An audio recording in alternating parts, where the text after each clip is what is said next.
મારું નામ સાચી છે। જ્યારે હું લગ્ન કરીને મારા સાસરે આવી તો બીજા દિવસથી સાસુની જવાબદારી મારા ખભે આવી પડી। એવું લાગ્યું કે જાણે માથા પર કોઈ અપંગ દર્દીનો ભાર આવી ગયો હોય।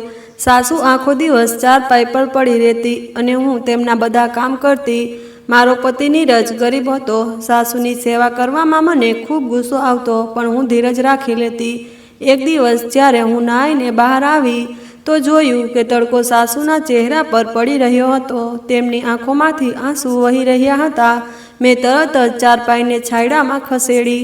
જેવી ચારપાઈ ખસેડી, સાસુએ એક લાંબી હેડકી લીધી અને આ દુનિયામાંથી વિદાય લીધી। જ્યારે તેમનું અંતિમ સંસ્કાર થઈ ગયું તો એક દિવસ હું તે જ ચારપાઈ પર સૂઈ ગઈ અને આકાશ તરફ જોવા લાગી। અચાનક મારી નજર એક ઝાડ પર પડી જે મારા પર છાંયડો કરી રહ્યું હતું। પાંદડાઓ વચ્ચે એક હાંડી છુપાયેલી હતી। મેં તેને બહાર કાઢી અને જેવી ખોલી તો જોયું કે તે ખૂબ જ સુંદર અને આકર્ષક હતી। ક્યારેક મારા માટે પણ મોટા મોટા રિશ્તા આવ્યા હતા, પણ મારા માતા પિતાએ એક સાદો, મહેનતુ અને ગરીબ છોકરો જોઈને મારા લગ્ન કરી દીધા। ચાલો જાણીએ આગળ વાર્તામાં શું થાય તે, પણ તેની પહેલા કમેન્ટમાં હર હર મહાદેવ અને તમે વિડીયો ક્યાંથી નિહાળી રહ્યા છો તે જરૂરથી જણાવજો। તો ચાલો જોઈએ સાચીના જીવનમાં કેવા વળાંકો આવે છે તે। મારી જિંદગીની શરૂઆત એક વૃદ્ધ સાસુની બીમારી, ચારપાઈ અને દુર્ગંધથી ભરેલા ઓરડાથી થઈ। મારી બધી સુંદરતા રોજિંદી સેવામાં વેચાવા લાગી। મારો પતિ ગરીબ હતો પણ શરીફ માણસ પણ હતો। હું દિવસ રાત સાસુની સંભાળ અને સફાઈમાં વ્યસ્ત રહેતી। અવારનવાર મારા પપ્પા પર ગુસ્સો પણ કરતી કે તેમણે ફક્ત શરાફત અને સાદગી જોઈને જ મારા લગ્ન કરી દીધા, પણ હું ક્યારે પણ મારી જીદથી ફરિયાદ નહોતી કરતી। મેં પોતાને હાલાત પ્રમાણે ઢાળવાનો પ્રયત્ન કર્યો, અંદરથી તૂટતી રહી પણ ધીરજનો દામન ન છોડ્યો। પાડોશની સ્ત્રીઓ મારી હિંમતની મિસાલ આપતી, પણ મારી અંદર એક બેચેની હંમેશા રહેતી। અમારું ઘર બે ઓરડાનું હતું, એક મારા અને મારા પતિ માટે અને બીજો મારા સાસુ માટે। સાસુની હાલત એવી હતી કે તેઓ પોતે કંઈ જ નહોતી કરી શકતા। ક્યારેક તેઓ પેશાબ રોકી નહોતા શકતા, ક્યારેક ખાવાનું માગતા અને ક્યારેક છત તરફ જોઈને બબડતા। તેમની આંખોમાં ઊંડું દુઃખ રહેતું। મારા હાથમાં હંમેશા સફાઈનો સામાન હોય। મારા દિવસ અને રાત એક સરખા થઈ ગયા હતા। સવારે ઉઠતાની સાથે જ સાસુનું બિછાનું સાફ કરવું, તેમને નવડાવવા, કપડાં બદલવા અને ખાવાનું તૈયાર કરવું એ મારી રોજિંદી જિંદગી બની ગઈ હતી। નીરજ સવારે મજૂરી પર જતો અને રાતે થાકેલો હારેલો પાછો આવતો। તેના ચહેરા પર હંમેશા થાક હોય, પણ તેની આંખોમાં એક ભીનાશ હોય। તે ઓછું બોલતો પણ મને ક્યારેય અપમાનિત નહોતો કરતો। તેણે ક્યારેય ગુસ્સામાં મારી સાથે ઊંચા અવાજે વાત પણ નહોતી કરી। આ જ વાત હતી જે મને અંદરથી સંભાળી રાખતી। એક દિવસ મને તેજ તાવ આવ્યો। દિલમાં અજીબ બેચેની હતી, છતાં મેં સાસુનું બિછાનું સાફ કર્યું, ખાવાનું ગરમ કર્યું, રાતે નીરજની રાહ જોઈ। જ્યારે તે આવ્યો તો મારી હાલત જોઈને ગભરાઈ ગયો। પહેલીવાર તેની આંખોમાં મારા માટે ફિકર દેખાઈ। તેને મને પાણી આપ્યું, દવા લાવી અને પોતાનો હાથે મારા કપાળે પટ્ટી રાખી। તેના આ લાગણીથી મારી આંખોમાંથી આંસુ વહી નીકળ્યા। તેણે કંઈ ન કહ્યું, બસ ચૂપચાપ મારી પાસે બેઠો રહ્યો। એ રાત મારા માટે એક નવી આશા બનીને આવી। મેં વિચાર્યું કે કદાચ જિંદગી પૂરી નહીં, પણ પ્રેમની થોડીક ક્ષણો જિંદગીને સહન કરવા લાયક બનાવી દે છે। જ્યારે રાતે બધા સૂઈ જતા તો હું છત નીચે ઊભી રહીને આકાશ તરફ જોતી, તારાઓ ગણતી અને વિચારતી કે તેમની જેમ ચમકતું નસીબ મને કેમ ન મળ્યું। પછી પોતાને સમજાવતી કે મારી માં હંમેશા કહેતી હતી કે જે સ્ત્રી ધીરજ રાખે છે તેના માટે ઉપરવાળો મોટી સરળતા બનાવે છે। મેં તેમની આ વાતને મારી જિંદગીનો આધાર બનાવી લીધો। દિવસો પસાર થતા ગયા। મારી સુંદરતા હવે ઝાંખી પડી ગઈ હતી, પણ મારી આત્મામાં એક અજીબ મજબૂતી આવી ગઈ હતી। મને લાગતું કે હું દુનિયાની નજરમાં કંઈ નથી, પણ ઉપરવાળાની નજરમાં કદાચ એક મોટા મુકામ પર છું। મેં પણ લગ્ન પછી ઘણા સપના જોયા હતા। વિચાર્યું હતું કે પતિ સાથે બજારે જઈશ, ચૂડીઓ ખરીદીશ, નવી સાડી પહેરીશ, બાળકો માટે કપડાં લઈશ, પણ સમયે બીજો જ વળાંક લીધો હતો। ન ખુશી મળી, ન ક્યાંય જવાનો આનંદ, ન સુખ। જ્યારે જૂના દિવસો યાદ આવે તો મા સાથે બજાર જવું, બહેનો સાથે હસવું રમવું યાદ આવે તો દિલ ભીંજાઈ જાય। ક્યારેક પોતાની જાતથી ફરિયાદ કરું, ક્યારેક ઉપરવાળા સાથે।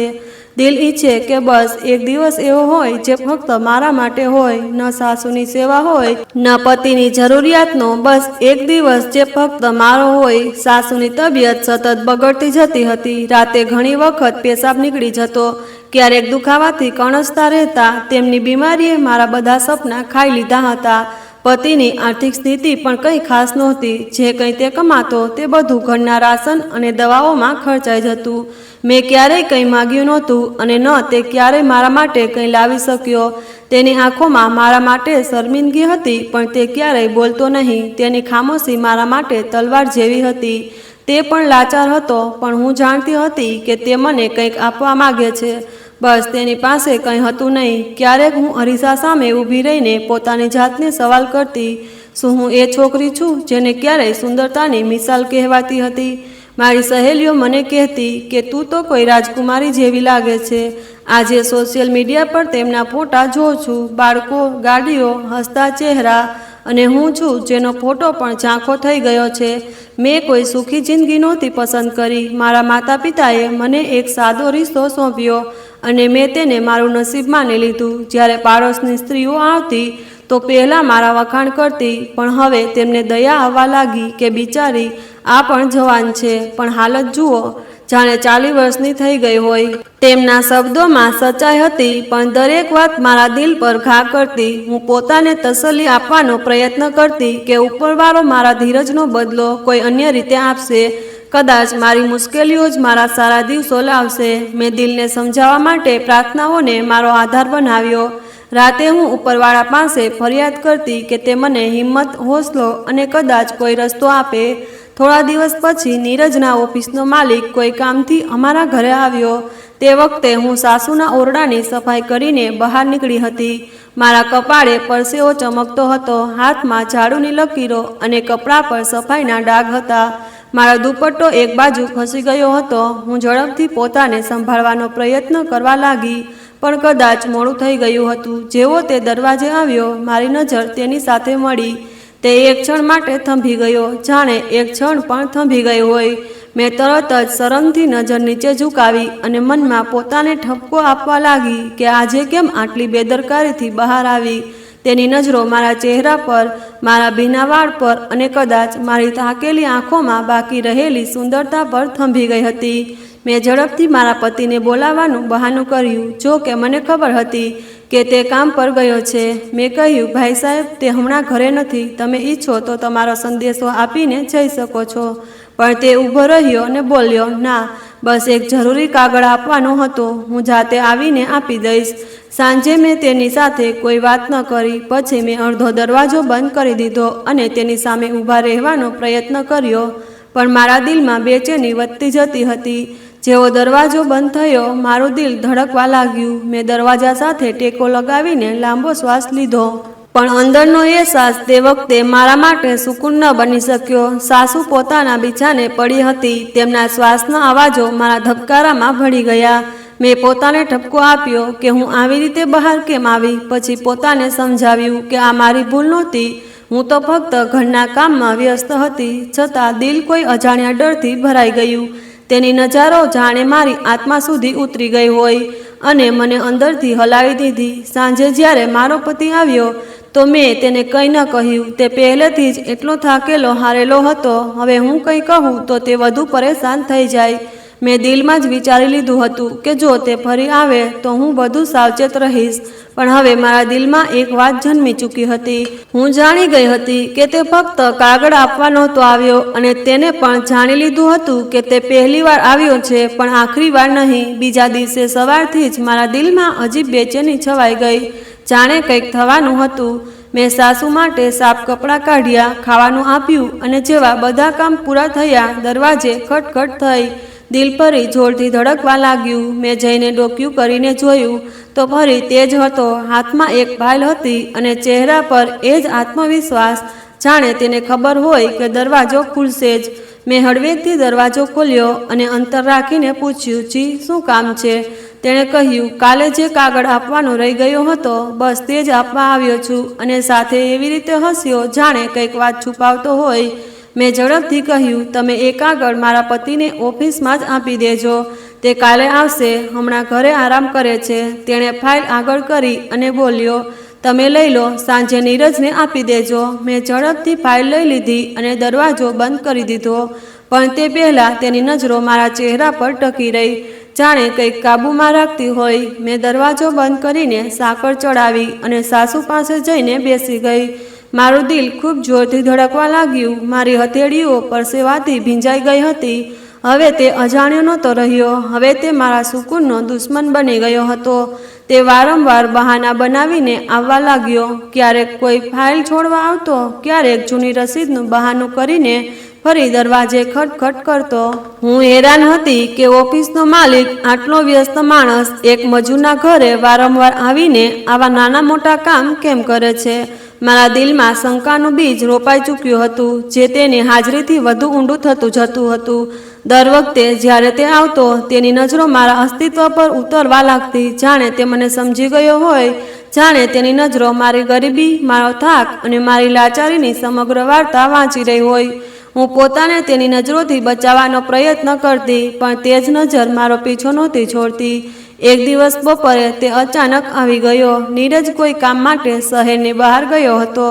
દરવાજે તેની હાજરીએ મને અંદરથી હલાવી દીધી. હું ગભરાટમાં બોલી, હમણાં પતિ ઘરે નથી, તમે કાલે આવજો. પણ તે દરવાજા પાસેથી હટવા તૈયાર નહોતો. તે બોલ્યો, મારે તો તમારી સાથે જ વાત કરવી છે, કોઈ અંગત વાત જે કદાચ તમે સમજી શકો. મેં દરવાજો અડધો ખોલ્યો અને દિલ પર જામેલી બરફ જેવી ગંભીરતાથી બોલી, તમે જે પણ કહેવા માંગો છો તે મારા પતિની સામે કહો. હું કોઈ અંગત વાતનો ભાગ બનવા નથી માગતી. તેણે હળવી હસી સાથે બોલ્યો, મેડમ, તમારા જેવી સ્ત્રીનું આ ઝૂંપડીમાં શું કામ? મહેલ, ઝવેરાત, ગાડીઓ, આરામદાયક જીવન બધું મળી શકે છે જો તમે મારી સાથે ચાલો.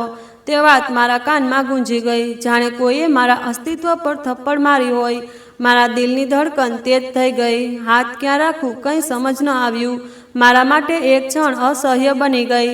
જે ઘરની દહલીજ પર મેં મારી ઇજ્જતને અપનાવી હતી, એ જ જગ્યા હવે મારા માટે શર્મિંદગીનું સ્થાન બની ગઈ. મેં આંખો ઝુકાવીને કહ્યું, તમને શરમ આવવી જોઈએ. હું પરણેલી સ્ત્રી છું અને મારા પતિની ગેરહાજરીમાં આવી વાતો કરવી તમારી નિયત દર્શાવે છે. તેણે હસતા હસતા કહ્યું, હું જાણું છું કે તમે પરણેલા છો, પણ તમારા નસીબમાં આ તંગી, આ ગરીબી, આ દુર્ગંધ નથી લખાયેલી. તમારા જેવી સ્ત્રીઓ તો મોટા મોટા મહેલમાં રાજ કરે છે. તેમના માટે નોકરાણીઓ હોય છે, નહીં કે તેઓ પોતે કોઈની સેવા કરે. મેં તેને સખ્તાઈથી કહ્યું, મેં પોતાને મારી માની જેમ સાસુની સેવા માટે તૈયાર કરી છે. તેને તમારા મહેલોની જરૂર નથી. ઇજ્જતની કિંમત ઝવેરાતથી પણ વધારે હોય છે અને તેનો અંદાજ તમારા જેવા લોકો ક્યારેય નહીં લગાવી શકે. તે થોડો ચોંકી ગયો. કદાચ તેને મારી આટલી હિંમતની આશા નહોતી, પણ તેના ચહેરા પર હજી પણ ઘમંડ અને આત્મવિશ્વાસ છવાયેલો હતો. તે જાણતો હતો કે તે શ્રીમંત છે, શક્તિશાળી છે અને સ્ત્રીઓને ખરીદી શકે છે. ઘરમાં જે થોડું ફળ, બિસ્કિટ અને પાણી રાખેલું હતું, તેની તરફ ઈશારો કરીને મેં કહ્યું, આજ અમારા ઘરની મહેમાન નવાજી છે. જો તમને ખરેખર કોઈ કામ હતું તો આ લો, નહીં તો પાછા જાઓ. હું મારી શરાફતથી પોતાને મજબૂત કરી રહી હતી, પણ અંદરથી કપતી હતી.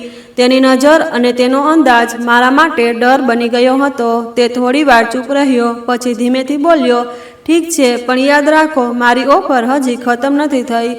આટલું કહીને તે ફરી ગયો અને દરવાજેથી નીકળી ગયો, પણ તેના શબ્દો અને તેના પગલાંની છાપ જાણે દિવાલો પર નિશાન છોડી ગઈ. દરવાજો બંધ કર્યા પછી હું ચૂપ થઈ ગઈ. થોડીવાર તે જગ્યાએ જમીન પર બેસી ગઈ. મારા હાથમાં પરસેવો હતો, દિલમાં તોફાન હતું અને આંખોમાં એક અજાણી ભીનાશ. મેં ઓરડામાં જઈને દરવાજો અંદરથી બંધ કરી દીધો અને મારી સાસુના પગ પાસે બેસી ગઈ. તેઓ ખામોશ હતા, આંખો બંધ કરીને પડેલા હતા. મને તેમની સાથે કંઈ કહેવું ન હતું, પણ એમના અસ્તિત્વની ખામોશી મારા માટે એક ઢાલ બની ગઈ હતી. મેં તેમના પગ દબાવવાનું શરૂ કર્યું. કદાચ તેમની પાસે બેસીને મને થોડું સુકૂન મળે. એ જ ક્ષણે મેં દિલમાં કસમ ખાધી કે હું મારી ઇજ્જત પર ક્યારેય આંચ નહીં આવવા દઉં.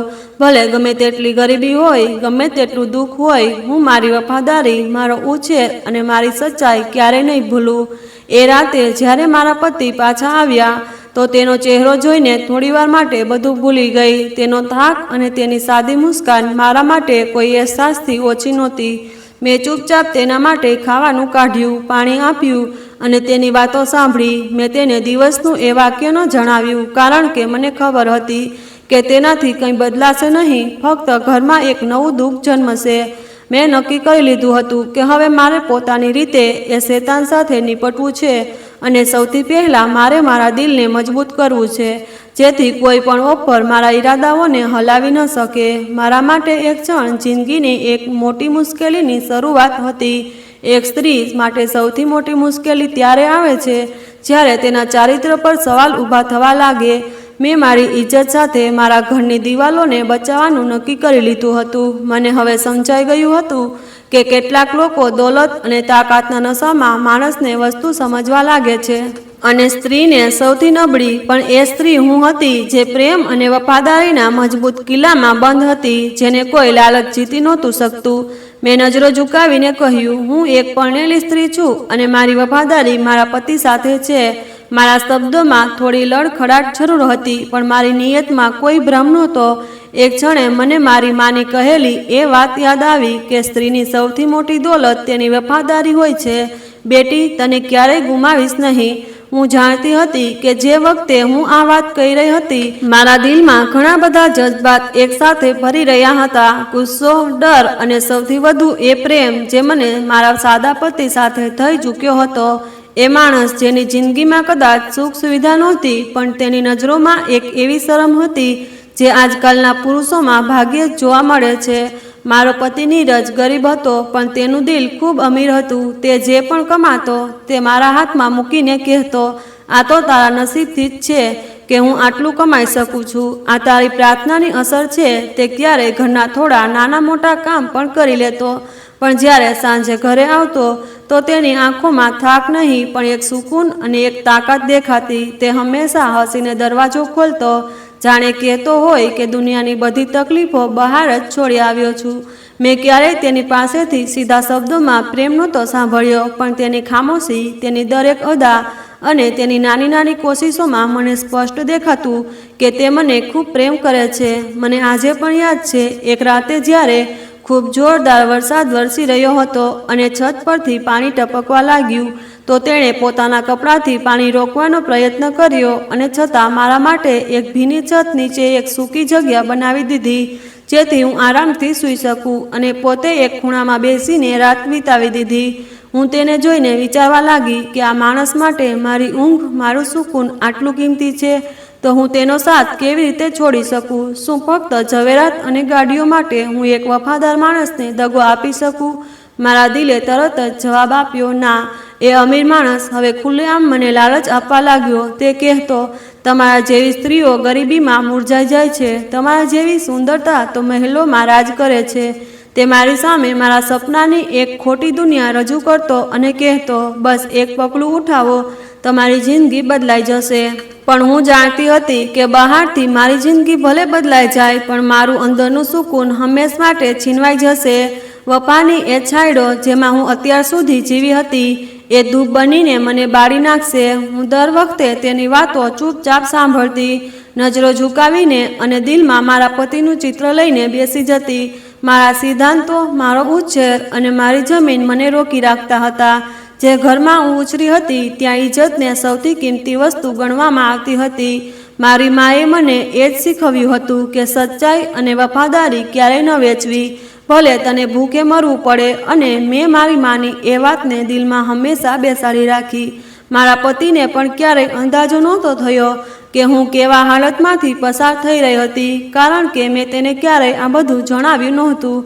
હું જાણતી હતી કે જો તેને ખબર પડશે તો તે તૂટી જશે, તેનું આત્મસન્માન તેને અંદરથી ખાઈ જશે. જો તેને ખબર પડે કે કોઈ બીજો પુરુષ તેની પત્ની પર નજર રાખે છે, તો તેની ગેરત અને ચેનથી જીવવા નહીં દે. એટલે મેં એ લડાઈ મારા દિલમાં જ રાખી, દરરોજ મારા સિદ્ધાંતો સાથે લડતી રહી, અને દર વખતે મારા અંતરાત્માથી એ જ જવાબ મળ્યો કે જે રસ્તે તું ચાલે છે એ જ સાચો છે. રાતે જ્યારે સાસુના ઓરડામાંથી કણસવાનો અવાજ આવતો, તો હું દોડીને તેમના બિછાના સુધી પહોંચી જતી, અને એ પળે મને લાગતું કે જાણે ઉપરવાળાએ મને કોઈ ખાસ કારણસર પસંદ કરી છે, અને કદાચ એ જ મારી સેવા મારા પતિની નજરોમાં મારી કદર વધારતી હતી. મેં જિંદગીને ક્યારેય કોઈ ફિલ્મની જેમ નહોતી જોઈ, પણ તેને હકીકત જમીન પર અનુભવી. મારા માટે પ્રેમ શબ્દ શબ્દોની રમત નહોતો, પણ એ દરેક ક્ષણ હતી જે મેં એક સાચા માણસ સાથે વિતાવી. એ માણસ જેની પાસે શાયદ સુખ સુવિધા નહોતી, પણ જેની નજરોમાં એક શરમ હતી જે આજના સમયમાં ભાગ્યે જ જોવા મળે છે. આજે જ્યારે હું આ બધું યાદ કરું છું તો દિલમાં એક સુકૂન ભરાય છે. તેની સાથે વિતાવેલી એક ક્ષણો, તેને ખામોશ પ્રેમ અને તેના હાથની મહેનત, આ બધું મારી દોલત છે. એ બધા લાલચ જે મને આપવામાં આવ્યા તે મારા અંતરાત્મા સામે હારી ગયા. મેં ક્યારેય મારી ઇજ્જતને કોઈ કિંમતે નથી વેચી. જે વફાદારીની કસમ ખાધી હતી તે હવે મારા ચારિત્રનો ભાગ બની ચૂકી છે. અને એ જ કારણ છે કે આજે પણ હું આ રિશ્તામાં ન માત્ર બંધાયેલી છું પણ સુરક્ષિત પણ છું. એ અમીર માણસ હવે ખુલ્લેઆમ મને લાલચ આપવા લાગ્યો હતો. હવે તે પડદાની આડમાં વાતો નહોતો કરતો. તેના શબ્દોમાં હવે કોઈ લિહાજ બાકી નહોતો. જાણે તેને યકીન થઈ ગયો હોય કે હું તેની નબળાઈ છું અને હવે તે મારા પર કાબૂ મેળવી લેશે. એક દિવસ તેને સ્પષ્ટ કહ્યું, બસ હા કરી દો, હું તમને આ ઝૂંપડીમાંથી બહાર કાઢીને શહેરના સૌથી સારા વિસ્તારમાં એક મોટું ઘર આપી દઈશ. મેં તેની વાત સાંભળી નજરો ઝુકાવી. મારું દિલ જોરથી ધડકી રહ્યું હતું, પણ મારી જીભ પર ખામોશીથી ચૂપ હતી. આવી વાત સાંભળીને કોઈ પણ સ્ત્રી હલી જાય, પણ જે સ્ત્રી એ વખતે ન ડગમગે એ જ સાચી સ્ત્રી હોય. હું એ પથ્થર નહોતી જેના પર કોઈ પણ ઘા અસર કરે. હું તો એક ખડક બનવાનો પ્રયત્ન કરી રહી હતી જેના પર કોઈ પણ ઘા પોતાની જગ્યા ન બનાવી શકે. ઘણી વખત તે નીરજના જતા જ અમારા મોહલ્લાના ખૂણે ઊભો રહેતો, જાણે મને ઈશારો કરતો હોય કે જો હું ઈચ્છું તો તેની પાસે જઈ શકું. પણ હું દર વખતે તેની તરફથી નજર ચોરી લેતી અને ઝડપથી દરવાજો બંધ કરી લેતી.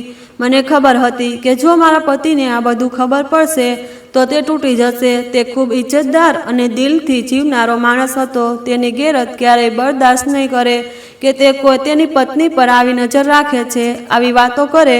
હું આ બધું બોલીને મારા રિશ્તા પર કોઈ ડાઘ નહોતી લગાડવા માંગતી, એટલે દરેક વાતને હું દિલમાં જ રાખતી, દરેક દુઃખને અંદર દફનાવતી અને દરરોજ નવી હિંમત લઈને દરવાજેથી બહાર નીકળતી. મેં પોતાની જાત સાથે વચન આપ્યું કે ગમે તે થાય, હું મારા ચરિત્ર પર એક પણ ડાઘ નહીં લગાવવા દઉં. મેં વિચાર્યું, શું મારી વફાદારી એટલી સસ્તી છે કે થોડા ઝવેરાત, એક આરામદાયક જિંદગી અને એક મોટું ઘર મને બહેકાવી શકે? મેં મારી ઇજ્જત અને મારા આત્મસન્માનને ક્યારેય તેની નજરોનો શિકાર ન બનવા દીધો. મને ખબર હતી કે તે મને એક સ્ત્રી નહીં, ફક્ત એક ખ્વાહિશ સમજે છે અને હું તેની ખ્વાહિશનો ભાગ બનીને ઉપરવાળા સામે, મારા પતિ સામે અને સૌથી વધુ મારી જાત સામે શર્મિંદા નહીં થઈ શકું. મારા પતિનો ચહેરો રોજ જોઈને, તેનો પ્રેમ, તેને અપનાપનો અને જે તે બોલ્યા વિના મારા માટે દરરોજ રાતે મજૂરી કરીને લાવતો, એ મને દરેક મુશ્કેલીનો સામનો કરવાની તાકાત આપતો. તેના હાથનો પરસેવો, તેની ખામોશ મુસ્કાન, બધું મારા અંદરના શોરને શાંત કરી દેતું. હું વિચારતી કે શું એક ક્ષણની ભૂલથી હું તેના પ્રેમને ગુમાવી દઉં? શું એક પળના લાલચમાં મારી આખી દુનિયા તબાહ કરી દઉં? ના, મેં પોતાને ફરીથી યકીન અપાવ્યો કે હું નબળી થઈ શકું પણ ગીરતી નહીં, હું ઝૂકી શકું પણ વેચાતી નહીં. એક દિવસ એ માણસ મારા દરવાજે ઊભો હતો, ચહેરા પર એ જ ઘમંડ અને હાથમાં એક મોટો લિફાફો. દરવાજાની પાછળથી તેણે પૂછ્યું, તારો આખરી નિર્ણય શું છે? મેં બિંદાસ દરવાજો બંધ કરી દીધો અને અંદર જઈને જમીન પર બેસી ગઈ. મારું દિલ એટલું જોરથી ધડકી રહ્યું હતું કે જાણે હમણાં છાતી ફાડી નાખશે. મારી આંખોમાંથી આંસુ વહેવા લાગ્યા. મેં ઓરડાની દિવાલ તરફ જોયું. ત્યાં અમારા લગ્નનો એક નાનો ફોટો લટકતો હતો, જેમાં મારો હાથ મારા પતિના હાથમાં હતો અને બંનેના ચહેરા પર એક સાદી મુસ્કાન હતી. મેં એ ફોટો જોયો અને પોતાની જાતને કહ્યું કે આ બંધન, આ વચન, આ ભરોસો, આ બધાની કોઈ કિંમત નથી. કોઈ દોલત, કોઈ ઝવેરાત, કોઈ મોટું ઘર આ બધું ખરીદી શકે નહીં. મુશ્કેલીઓ દરેક પગલે વધતી જતી હતી, પણ મેં દર વખતે ઉપરવાળા પાસે હિંમત માગી અને તે મને આપતો પણ હતો. જ્યારે એ અમીર માણસે જોયું કે હું તેની પકડમાં નથી આવતી તો તેણે મારા પતિના રોજગાર પર હુમલો કર્યો. કદાચ તેણે મારા ઇનકારને પોતાનું અપમાન સમજીને બદલો લેવાનું નક્કી કર્યું. પહેલાં નીરજને ઓફિસમાં નજરઅંદાજ કરવામાં આવવા લાગ્યો, પછી નાની નાની બાબતોમાં ઠપકો મળવા લાગ્યો. તે સમજી નહોતો શકતો કે અચાનક માહોલ કેમ આટલો બદલાઈ ગયો. થોડા દિવસો પછી તેને બોલાવવામાં આવ્યો અને કહેવામાં આવ્યું કે હવે તેની જરૂર નથી. તે ખાલી હાથે ભારે પગલે ઘરે પાછો ફર્યો. તેની આંખોમાં એ શર્મિંદગી હતી જે એક આત્મસન્માની પુરુષો અનુભવે છે. જ્યારે તેના ઘરનો ચૂલો ઠંડો થવા લાગે. મને ખબર પડી તો જાણે દિલ જમીનમાં ધસી ગયું. અમે જે પહેલેથી જ રોજિંદી જરૂરિયાતો માટે આટલી મહેનત કરતા હતા, હવે તો સંપૂર્ણ રીતે પરેશાન થઈ ગયા. ઘરનું રાશન ધીમે ધીમે ખૂટવા લાગ્યું. ખાંડ અને લોટ નાપતોલ કરીને વાપરવા લાગ્યા. 2 મહિનાથી વીજળીનું બિલ નહોતું ભરાયું અને હવે વીજળી કાપવાની નોટિસ પણ આવી ગઈ. સાંજે જ્યારે ખાવાનું બનાવતી તો વાસણમાં એટલું ઓછું દાળ બનાવતી કે પોતાની થાળી અલગ કરી લેતી અને પતિને કહેતી, મારા માથામાં દુખાવો છે અને મને ભૂખ નથી. તે મારું જૂઠું ઓળખી જતો પણ કંઈ ન બોલતો, બસ ચૂપચાપ નિવાળો તોડતો રહેતો. હું વિચારતી કે જો હું અહીંથી ચાલી જાઉં તો આ માનું શું થશે? એ માં જે હવે ચાલી ફરી શકતી નથી, જેના માટે દરેક દિવસ એક નવી પરીક્ષા છે. એ માં જે કદાચ પોતાની દીકરીના પ્રેમ માટે તરસી હશે, હવે મારા સહારે જીવે છે. એ માં જે મારા હાથે ખાય છે અને મારી ગોદમાં બેસીને વાતો કરે છે. હું તેને કેવી રીતે છોડી શકું? તેનું દુઃખ હવે મારું દુઃખ બની ગયું હતું. હું જાણતી હતી કે જો હું પોતાને બચાવી પણ લઉં તો તેમનું શું થશે? તેમને કોણ સંભાળશે? કોણ તેમની સેવા કરશે? આજ વિચારીને મારા પગલાં ત્યાં જ થંભી જતા. પતિની હાલત પણ દિવસે દિવસે નબળી પડતી જતી હતી. એક દિવસ જ્યારે તે સાંજે આવ્યો તો તેના ચહેરા પર એક અજીબ થાક હતો. મેં પાણી આપ્યું તો તેણે ચૂપચાપ પી લીધું અને કંઈ ન બોલ્યો. રાત્રે જ્યારે બધા સૂઈ ગયા તો તે મારી પાસે આવીને બેસી ગયો અને બોલવા લાગ્યો, મને માફ કર સાચી, હું તને કંઈ આપી શકતો નથી, ન સુકૂન, ન સુરક્ષા, ન ખુશહાલી. મેં તેની વાત વચ્ચે જ કાપી નાખી અને કહ્યું, હવે કંઈ ન બોલ. જે કંઈ મારી પાસે છે એ બધું તારી આપેલી ઇજ્જત, તારો પ્રેમ છે. મને બીજું કાંઈ નથી જોઈતું. મારી આંખોમાંથી આંસુ વહેવા લાગ્યા. તે ચૂપચાપ મારો હાથ પકડીને બેસી રહ્યો. અમે બંનેએ ફક્ત એકબીજાને જોયા, ક્યારેય કંઈ ન બોલ્યા. પણ એ ખામોશીમાં જે વચન હતું તે શબ્દો કરતાં ક્યાંય વધુ મજબૂત હતું. મેં એ જ ક્ષણે પોતાની જાત સાથે ફરી એક વચન આપ્યું કે હું ક્યારેય હાર નહીં માનું, ભલે એ માણસ મને ગમે તેટલો અજમાવે. હું મારી વફાદારી, મારી સેવા અને મારી સચ્ચાઈથી ક્યારેય પીછે નહીં હટું. આવી જ રીતે દિવસો પસાર થતા ગયા અને હાલાત જેમના તેમ રહ્યા. પણ મારી હિંમત હવે વધુ વધી ગઈ હતી. મેં ઘરના એક ખૂણામાં જૂની ચાદરો ભેગી કરીને સિલાઈ મશીન માટે જગ્યા બનાવી. જૂનું મશીન સાસુની જવાનીની નિશાની હતું. મેં તેને ઠીક કરાવ્યું અને કામ શરૂ કર્યું. મોહલ્લાની સ્ત્રીઓના કપડાં સીવવાનું શરૂ કર્યું અને ઘરમાં થોડા થોડા પૈસા આવવા લાગ્યા. એ માણસ હજી પણ પોતાની રીતે મને અજમાવી રહ્યો હતો, પણ હવે હું એક નવી સ્ત્રી બની ગઈ હતી, જેને ખબર હતી કે જો ધીરજ અને મહેનત સાથે હોય તો ઉપરવાળો જરૂર મદદ કરે છે. મને યકીન તો હતો કે જો તેણે મને મુશ્કેલીમાં મૂકી છે તો ચોક્કસ કોઈ રાહત પણ લખી હશે. બસ મારે મારો રસ્તો છોડવો નથી, મારું માથું નમાવવું નથી અને મારું ચારિત્ર સાફ રાખવું છે.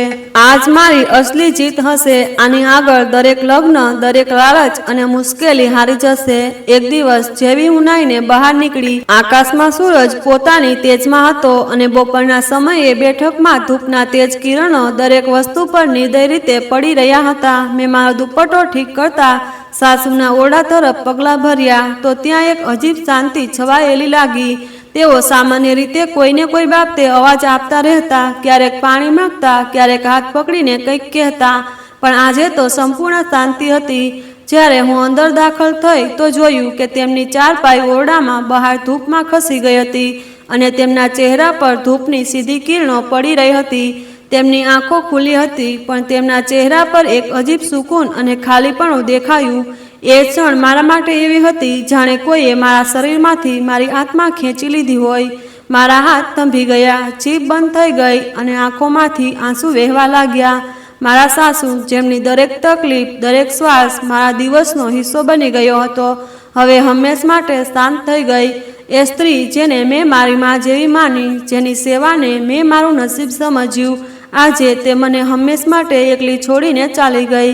મેં તેમના ચહેરા પર હાથ ફેરવ્યો અને અનુભવ્યું કે તેમના ચહેરા પર એક તસલ્લી હતી, જાણે તેઓ જતા જતા કંઈક કહી ગયા હોય, પણ જીતતી નહીં, પોતાની ખામોશીથી. મેં મારા આંસુ લૂછતા નીરજને અવાજ આપ્યો, નીરજ. તે કોઈ ખામોશ ચિંતામાં ડૂબેલો ઓરડામાં હતો. જેવો તે બહાર આવ્યો અને માના ચહેરા પર નજર પડી, તેના પગલાં થંભી ગયા. તે માની પાસે બેસી ગયો. તેમનો હાથ પકડી લીધો અને પહેલીવાર મેં મારા પતિની આંખોમાં આંસુ જોયા. તે જે હંમેશા પોતાની તકલીફોને અંદર રાખતો હતો, આજે માના જવાથી તૂટી ગયો. અમે બંને ત્યાં જ બેસી રહ્યા, કોઈ વાત ન કરી, બસ ખામોશી અમારી વચ્ચે સરસરતી રહી. અંતિમ સંસ્કારની તૈયારી શરૂ થઈ. જ્યારે તેમને લઈ જવામાં આવ્યા તો ઘર સૂનું લાગવા લાગ્યું. એ ચારપાઈ જેના પર તેઓ વર્ષોથી પડી રહેતા હતા હવે ખાલી થઈ ગઈ. એ ઓરડો જેમાં તેમના શ્વાસ અને અવાજ ગૂંજતા હતા હવે નિર્જીવ લાગવા લાગ્યા. દિવાલો અને દરેક ખૂણો જાણે તેમની જુદાઈનો અફસોસ કરી રહ્યા હતા. હું ચૂપચાપ એ ચારપાઈ પર બેસી ગઈ. મારી આંખો આકાશ તરફ ટકી ગઈ. સૂરજ હવે ઢળવા લાગ્યો હતો. એ જ સૂરજ જે સવારે તેમની આંખોમાં ચમકતો હતો હવે પોતાની રોશની સમેટવા લાગ્યો, જાણે તે પણ તેમની સાથે ડૂબી રહ્યો હોય. નીરજ ખામોશીથી મારી બાજુમાં આવીને બેસી ગયો, કંઈ ન બોલ્યો. અમારી ખામોશીમાં ઉદાસી હતી, દુઃખ હતું, સુકૂન પણ હતું અને એક અજાણી તસલ્લી હતી. મારો હાથ આપોઆપ તેના હાથમાં જઈને થંભી ગયો. એ અહેસાસમાં આભાર હતો, પ્રેમ હતો અને કદાચ પસ્તાવો પણ હતો કે તે પોતાની મા માટે વધુ કંઈ ન કરી શક્યો. મેં મારું માથું તેના ખભે મૂકી દીધું. અમે બંનેએ એકબીજા સાથે કંઈ ન કહ્યું, ન કોઈ વચન આપ્યું. બસ એ ખામોશ ક્ષણમાં એકબીજાનો સહારો બની ગયા. એ દિવસ મારી જિંદગીના એવા દિવસોમાંથી એક હતો જેને હું ક્યારેય ભૂલી નહીં શકું. એ સ્ત્રી જેની સેવામાં મેં મારું આખરી કામ સમજ્યું હતું, તેમની આખરી હેડકીએ મારા દિલની દિવાલ પર હંમેશ માટે એક નિશાન છોડી દીધું. મને એવું લાગ્યું જાણે ઉપરવાળાએ મારા ધીરજનો બદલો આપી દીધો હોય. કદાચ એ માં જે વર્ષોથી બિછાને પર પડી હતી હવે આઝાદ થઈ ગઈ અને મારા દિલમાં એક સુકૂન હતું કે મેં તેમની સાથે કંઈ ખોટું ન કર્યું. મેં મારી ફરજ નિભાવી અને તેમના આખરી શ્વાસ સુધી તેમની સાથે રહી. હવે એ ચારપાઈ ખાલી છે પણ તેમની ખુશ્બુ, તેમની પ્રાર્થનાઓ અને તેમની યાદો દરેક ઓરડામાં ભરેલી છે. તેઓ ચાલી ગયા પણ પોતાની સાથે ઘણું બધું છોડી ગયા. આંખોમાં એક પ્રાર્થના, મારા દિલમાં એક યકીન અને મારી જિંદગીમાં એક એવી ખામોશી જે ક્યારેય શોર નહીં બને પણ ક્યારેય ખતમ પણ નહીં થાય. અંતિમ સંસ્કાર થઈ ગયા પછી જ્યારે બધા ચાલી ગયા હું ફરી એ ચારપાઈ પર બેસી ગઈ. એ ચારપાઈ જેના પર મારી સાસુ વર્ષોથી પડી રહેતા હતા, એ ચારપાઈ જેની સેવા કરતાં કરતાં મારા હાથમાં ફોલ્લા પડી ગયા હતા, એ ચારપાઈ જેનાથી મને ક્યારેય નફરત થતી હતી અને પછી એ ચારપાઈએ મને માનવતાનો અહેસાસ કરાવ્યો. આજે તે ખાલી હતી અને તેની ખાલી જગ્યા મારા દિલને એવી રીતે ચોંટી રહી હતી જાણે કોઈએ મારા અંદરથી કંઈક ખેંચી લીધું હોય. મારા આંસુ રોકાતા નહોતા. મેં ન જાણે કેટલી વાર દુપટ્ટાના પાલવથી આંખો સાફ કરી પણ ભીનાશ ખતમ થવાનું નામ નહોતી લેતી. એવું લાગતું હતું જાણે સદીઓનો થાક મારા શરીર પર ઉતરી આવ્યો હોય. મારા પતિ ખામોશીથી પોતાના ઓરડામાં ચાલ્યા ગયા. તે ક્યારેક વધુ બોલતા નહોતા અને દુઃખના સમયે તે બિલકુલ ચૂપ થઈ જતા. હું તેને રડતા જોતી નહોતી પરંતુ આજે તેની ખામોશી એક ચીસની જેમ લાગવા લાગી, જાણે દરેક શબ્દ, દરેક આંસુ તેના અંદર જ ઓગળી રહ્યું હોય. હું ઈચ્છવા છતાં તેના ઓરડાના દરવાજા સુધી પણ ન જઈ શકી, જાણે મારા પગમાં તાકાત જ ન રહી હોય. હું બસ તે ચારપાઈ પર બેસી રહી અને આકાશ તરફ જોતી રહી. આકાશમાં વાદળો ધીમે ધીમે ફેલાઈ રહ્યા હતા. હવા હળવે હળવે ચાલી રહી હતી અને હું જાણે કોઈ જવાબની શોધમાં હતી, કોઈ નિશાની, કોઈ ઈરાદો, કદાચ ઉપરવાળાથી આવનારો કોઈ ઈશારામાં. પરંતુ વર્ષોથી સતત ચાલતું રહેવું, ન રોકાતા, ન કોઈ ફરિયાદ કરતા, બસ બધું સહન કરતું જવું, આ બધું હવે મારા અંદરથી સુકાઈ રહ્યું હતું. કોઈ નવી શરૂઆત, કોઈ નવી સવાર ક્યાંય દેખાતી નહોતી. જીવનના તે મોડ પર હું મારી જાતને બિલકુલ લાચાર જોઈ રહી હતી. ન આંખોમાં કોઈ રોશની બચી હતી, ન દિલમાં કોઈ અરમાન. જાણે બધું ખતમ થઈ ગયું હોય. હું થાકી ગઈ હતી, હકીકત સાથે ઝઝુમતા થાકીને હારીને બેસી ગઈ હતી. આટલું બધું સહન કર્યું, આટલું બધું ચૂપચાપ ઝેલ્યું, પરંતુ આજે બધું જ ખાલી થઈ ગયું. હું મારી જાતને સંભાળી ન શકી. મારા મનમાં વારંવાર આ સવાલ ગુંજવા લાગ્યો કે શું મારી પ્રાર્થનાઓ ક્યારેય રંગ લાવશે? શું મારા બલિદાનો કોઈ મોડ પર કામ આવશે? મેં મારા પતિ માટે, મારી સાસુ માટે અને ઘરની માટી માટે જે પણ કર્યું, શું તે બધું વ્યર્થ ગયું? આ વિચાર સાચું થતાં દિલ ગુગડાવા લાગ્યું. પરંતુ પછી દિલમાંથી એક જવાબ પણ આવ્યો કે તે આ બધું કોઈ મજબૂરી કે સ્વાર્થી નથી કર્યું. તે આ બધું એટલા માટે કર્યું કારણ કે આ તારો સ્વભાવ હતો. આ તારી પરવરિશ હતી અને આનું ફળ ભલે મોડું મળે પરંતુ મળશે જરૂર. મેં ક્યારે હાર ન માની, ન તે દિવસે ન ક્યારેય.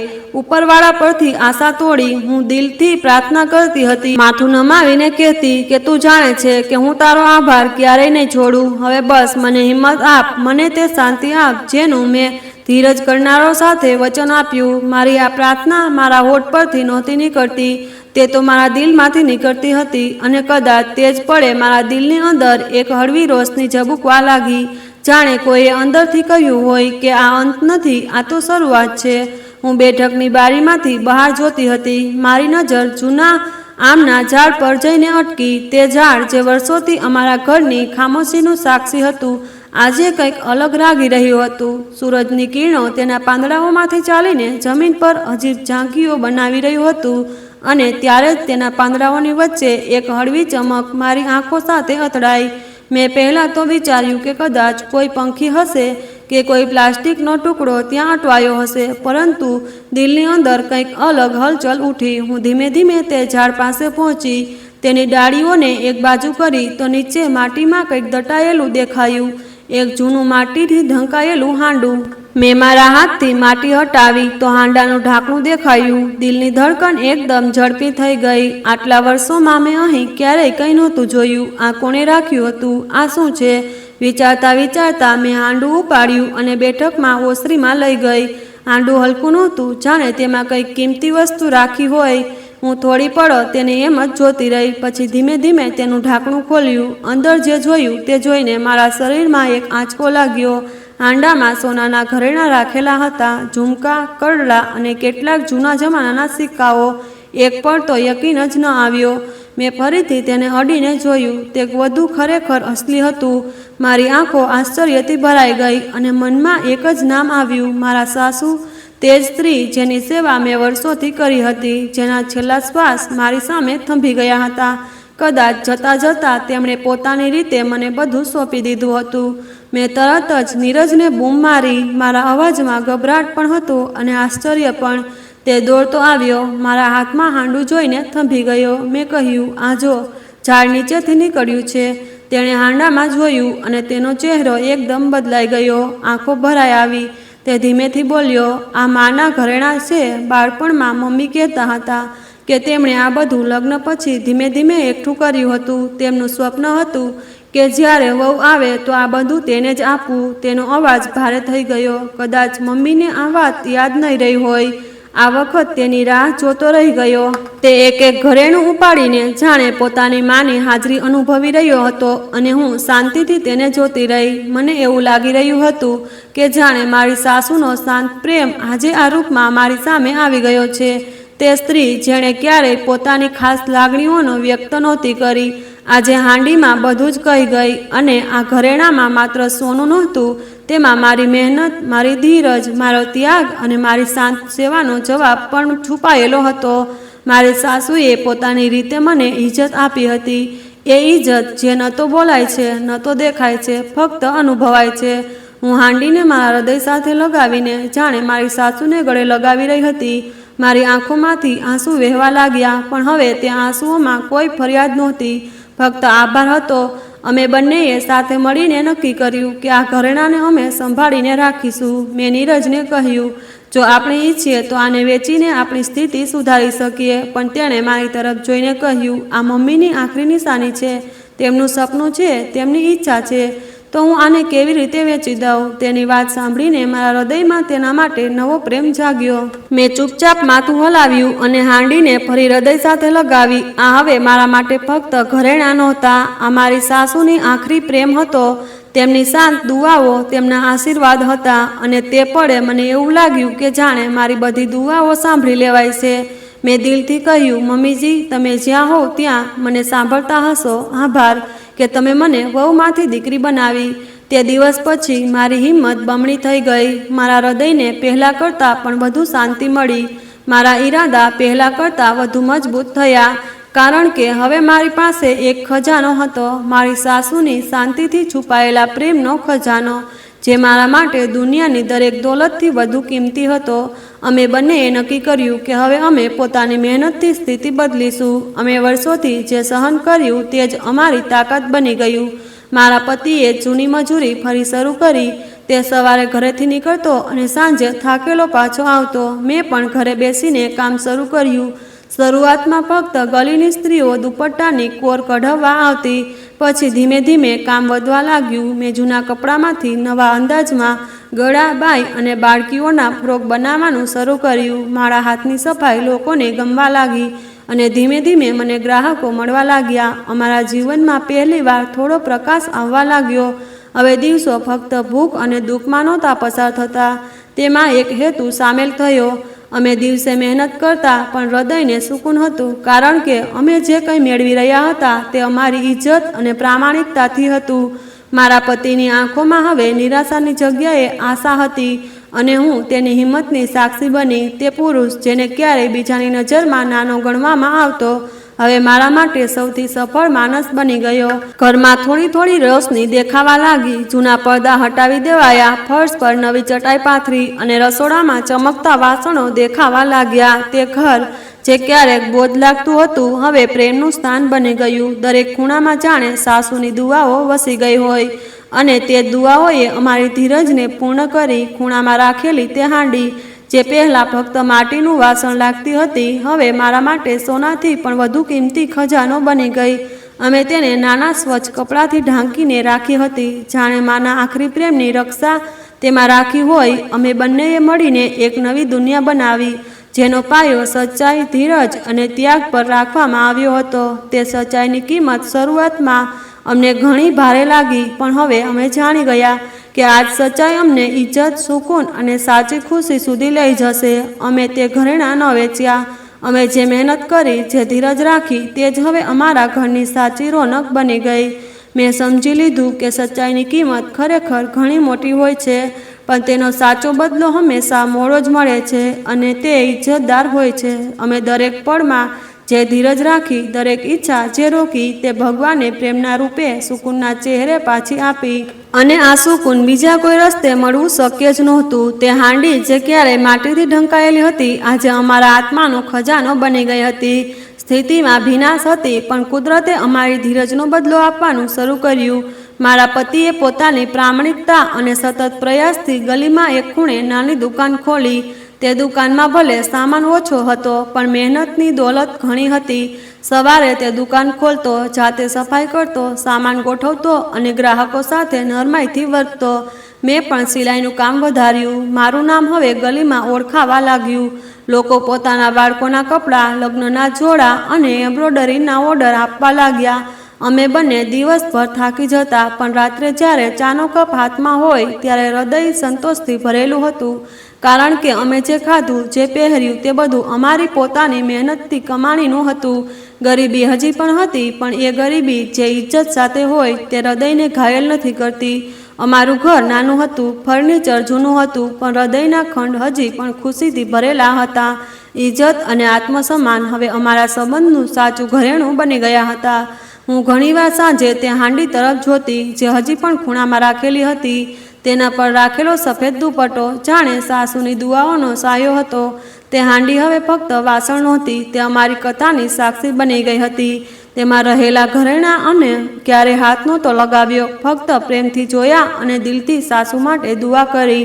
અમારી દુઆ એ જ હતી કે જેમના કારણે અમારી મહેનતે રંગ લાવ્યો, જેમણે અમારા પગલાંને રસ્તો બતાવ્યો અને અમારા હૃદયને સુકૂન આપ્યું, તેમના આત્માને શાંતિ મળે. જ્યારે હું બજારે જતી ત્યારે લોકો વખાણ કરતા, દીદી તારી સિલાઈમાં તો ઘણી સફાઈ છે, તારી વાતોમાં અસર છે, તારા જેવી સ્ત્રીઓ ઓછી મળે છે. હું હસી દેતી, પણ દિલ જાણતું હતું કે આ વાતોની પાછળ વર્ષોની ધીરજ, શાંતિ અને પોતાની અંતરાત્મા સાથેની વફાદારી છુપાયેલી હતી.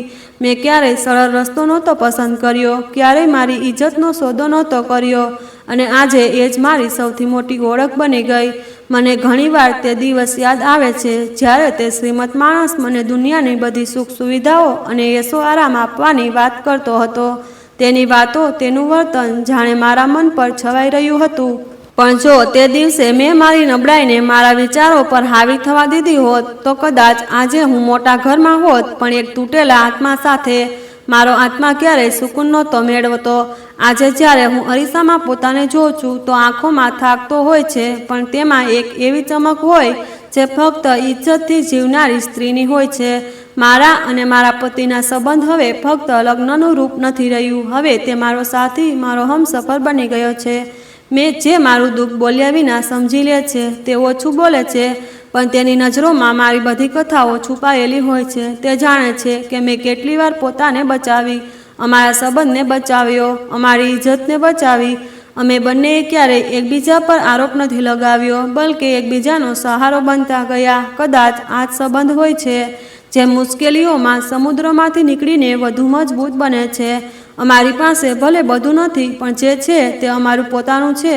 અમારા બાળકોના ચહેરા પર સ્મિત છે, અમારા ઘરમાં બરકત છે અને અમારા હૃદયમાં સુકૂન છે. અને આ બધું મેં ફક્ત વફાદારી, ધીરજ અને સત્યને વળગી રહીને મેળવ્યું.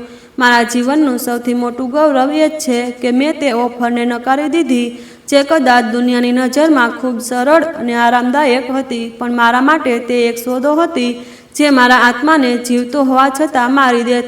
હવે જ્યારે હું રાત્રે સૂતા પહેલાં ભગવાન સાથે વાત કરું છું તો મારી દુઆઓ ફરિયાદોથી નહીં બલકે આભારથી ભરેલી હોય છે. હું કહું છું કે હે ભગવાન, તારો આભાર. તે મને રસ્તો બતાવ્યો, તે મને ઝડપની જગ્યાએ મહેનતનો રસ્તો બતાવ્યો. અને પછી દિલમાંથી એક અવાજ આવે છે કે હા, મારો નિર્ણય બિલકુલ સાચો હતો. આ જીવન જો સરળ નથી રહ્યું તો શું થયું? મેં તે રસ્તો પસંદ કર્યો જે સચ્ચાઈ અને ઇજ્જતનો હતો. આ જ મારી સૌથી મોટી સફળતા છે. આ એ જ સુકૂન છે જે ન તો બજારમાં મળે છે, ન તો કોઈ ભવ્ય મહેલમાંથી ખરીદી શકાય છે.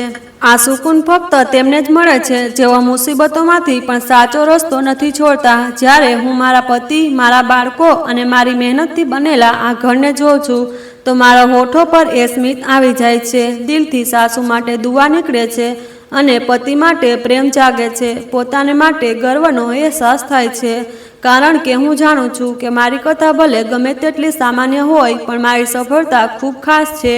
જ્યારે મેં તે હાંડીને મારા દીકરાની સામે ફરી ખોલી તો જાણે મારું હૃદય ભરાઈ આવ્યું. તેના પર જામેલી ધૂળ મેં મારા દુપટ્ટાથી એવી રીતે સાફ કરી જાણે કોઈ યાદને ફરી જીવંત કરતી હોઉં. હું જાણતી હતી કે ફક્ત માટીનું વાસણ નથી, તે અમારી ઝૂકેલી કમરનો સહારો હતી, અમારા રાતોની નીંદ અને અમારી ભૂખને શાંતિથી સાંભળનાર એક એવો સાથી હતો જેને અમે ક્યારેય બોજ નથી સમજ્યા.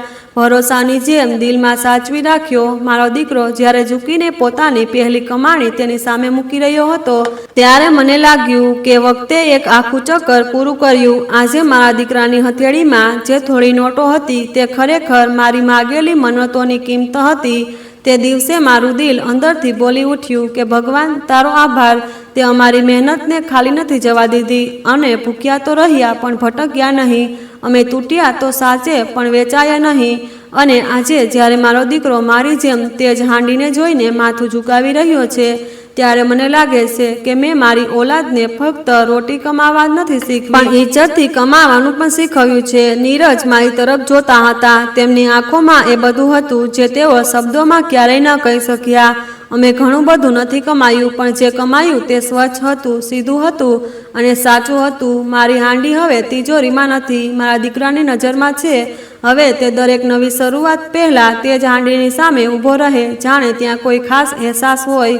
મારી દીકરી જ્યારે પોતાના લગ્નના જોડા માટે પહેલીવાર દુકાને ગઈ તો પાછી આવીને બોલી, મમ્મી, હું પણ દુઆ માગી આવી તે હાંડી પાસે જ્યાં તે ઇજ્જત વાવી હતી. તેની લણણી અમે કાપી રહ્યા છીએ. તે દિવસે મેં હાંડીને ગળે લગાવીને ચૂપચાપ રડી લીધું. હું જાણતી હતી કે મારી સૌથી મોટી પૂંજી એ હતી જે ઘરેણાની પેટી બંધ હતી. મારી સૌથી મોટી દોલત એ ધીરજ હતી જે મેં તે હાંડી સાથે બાંધી. ઘણીવાર હું એકલી તે હાંડી પાસે બેસી જાઉં, હાથ ફેરવું અને તેની માટી પર જાણે કોઈ માં પોતાના બાળકના માથા પર હાથ રાખે તેમ. તેમાં હજી પણ સાસુની આહટ અનુભવાય છે. તેના પર રાખેલો સફેદ દુપટ્ટો હવે થોડો પીળો પડી ગયો છે, પણ તેનો સાયો હજી પણ એટલો જ સુકૂન આપે છે. હું જાણું છું કે આ હાંડી હવે કોઈ જરૂરત માટે નથી ખોલવામાં આવતી. હવે તે અમારી મહેનતની ગવાહી છે, અમારી કથાની સાક્ષી છે. જ્યારે નીરજ તાકીને દુકાનેથી પાછા આવે તો તે બોલ્યા વિના હાંડી તરફ જુએ અને મારી આંખોમાં જાણે કહેવા માંગતા હોય કે અમે સાચું કર્યું, અમારી ગરીબીએ અમને ઝુકાવ્યા પણ અમારી પકડ નથી તોડી. આજે જ્યારે ગલીની સ્ત્રીઓ કહે છે સાચી તે ઘણું સહન કર્યું પણ હાર નથી માની, તો મારું દિલ ફક્ત તે હાંડી તરફ વળે છે જે દર વખતે મારી શાંતિને સંભાળી લેતી. બાળકો હવે મોટા થઈ ગયા પણ જ્યારે ઘરમાં કંઈ નવું થાય, ભલે નાનું હોય કે મોટું, હું પહેલાં તે હાંડીને જ કહું, જાણે તે હજી પણ મારી સાસુની જેમ અને દુઆઓથી ઢાંકી રહી હોય. તે દિવસે જ્યારે મેં પહેલીવાર મારા દીકરાની કમાણીના પૈસા તેની સામે રાખ્યા તો જાણે એક દુઆ પૂરી થઈ. મેં કંઈ ન કહ્યું, ફક્ત આંખો બંધ કરી અને દિલથી એક આભાર નીકળ્યો. આજે મારા અવાજમાં કોઈ ફરિયાદ નથી. હવે હું ફક્ત આભાર માનવાનું જાણું છું અને આ બધું મને ન તો પુસ્તકોએ શીખવ્યું ન કોઈ શિક્ષણે, બસ એક જૂની માટીની હાંડીએ આપ્યું જેણે દરેક વખતે મારી ભૂખથી વધુ મારી ઇજ્જતને સાચવી. ઘણીવાર જ્યારે બધા સૂઈ જાય અને ઓરડામાં ફક્ત ધીમી સાસોનો અવાજ હોય, જ્યારે હું તે હાંડી પાસે જઈને બેસી જાઉં, જાણે કોઈ પોતાના જૂના ઘા પાસે આ પાછું ફરી રાહત શોધતું હોય. તેની માટીમાંથી હજી પણ તે જ સુગંધ આવે છે જે પહેલાં આવતી હતી. હું આંખો બંધ કરું અને મને મારી સાસુનો અવાજ સંભળાય છે જે કહે છે દીકરી ધીરજ રાખજે પણ ચૂકીશ નહીં.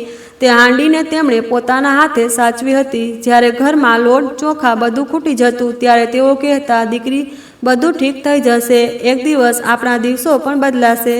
જ્યારે પહેલીવાર મારા હાથ કાંપતા હતા અને હું ડરતી હતી કે હવે શું થશે, ત્યારે તેમણે મારો હાથ પકડીને કહ્યું હતું જ્યાં સુધી તું મહેનત કરતી રહીશ ભગવાન તને સાચા અને સારા રસ્તે જ ચલાવશે. આજે જ્યારે હું તેને જોઉં છું તો લાગે છે કે તેમની તે વાત દરેક દિવસે સાચી થતી હતી. તેમણે પોતાના હિસ્સાની ભૂખ મારાથી છુપાવી, શાંત રહીને મને મજબૂત કરી. અને જ્યારે આ હાંડી તેમના જવાબ પછી પણ ખાલી ન થઈ ત્યારે સમજાયું કે દુઆઓની અસર વખત પછી પણ જીવંત રહે છે. જ્યારે પણ હું તેને જોઉં છું તો દિલ આપોઆપ ભરાઈ આવે છે અને લાગે છે કે જાણે મારી સાસુ હજી પણ મારી પાસે જ છે. કોઈને કોઈ સમજાવવું નથી પડતું, બસ તે હાંડી પાસે બેસીને આંખો બંધ કરવી પૂરતી હોય છે. તેમના સાયામાં આજે પણ સંતોષ છે, સુકૂન છે અને તે અહેસાસ જે દુનિયાની કોઈ દોલત આપી શકતી નથી. ક્યારેક જ્યારે રાત લાંબી થઈ જાય અને ઊંઘ આવે તે પહેલાં દિલ ભારે થઈ જાય તો હું નીરજ પાસે બેસી જાઉં, તેના ચહેરા તરફ જોઉં જે હજી પણ એટલો જ સાદો અને શાંત છે જેવો વર્ષો પહેલાં હતો અને હું કહું નીરજ તને યાદ છે તે માણસ જે એક દિવસ મારી દુકાનની સામે ઊભો હતો, તે જે મોટી ગાડીમાંથી ઉતરીને આવ્યો હતો અને જેની આંખોમાં જાણે મારા કપડાં નહીં પણ મારી મજબૂરી દેખાતી હતી. તેણે કહ્યું હતું તું ખૂબ હુનરમંદ છે, તારા હાથમાં કારીગરી છે, ચાલ મારી સાથે, હું તને સોનાની ચૂડીઓથી ભરી દઈશ અને તું તારા નસીબને જોઈને દરેક સવારે હસીશ. પણ નીરજ તે વખતે મેં તે બધું અવગણ્યું અને દિલમાં ઇજ્જતનો વિચાર રાખ્યો. મેં તે માણસની વાત સાંભળીને ફક્ત એટલું જ કહ્યું હતું માફ કરજો, હું ગરીબીમાં જ રહી લઈશ પણ કોઈની બીજી પત્ની નહીં બનું. નીરજ તે દિવસે મારા હાથ કાંપતા હતા પણ મારી આંખો ઠંડી હતી. મને ખબર હતી કે હું જે જવાબ આપું છું તે કોઈ દગાથી નહીં પણ મારા સાચા સંબંધથી આપું છું. અને જ્યારે હું ઘરે આવી અને મેં તે હાંડી જોઈ તો તેમાં રાખેલી જૂની ચૂડીઓ જાણે મારા નિર્ણયની વધાઈ આપતી હતી. તે દિવસે મેં વિચાર્યું કે જો ભૂખ્યા રહેવું પડે તો રહીશું પણ આત્મસન્માનને ગીરવે નહીં રાખીએ. નીરજ મારી વાત સાંભળતો રહ્યો, કંઈ ન બોલ્યો પણ તેની આંખોની ભીનાશ જાણે કહેતી હતી કે સાચી તે દિવસે તે ફક્ત અમારો સંબંધ જ નથી બચાવ્યો, તે મને પોતાની સાથે જોડવાનું કારણ આપ્યું.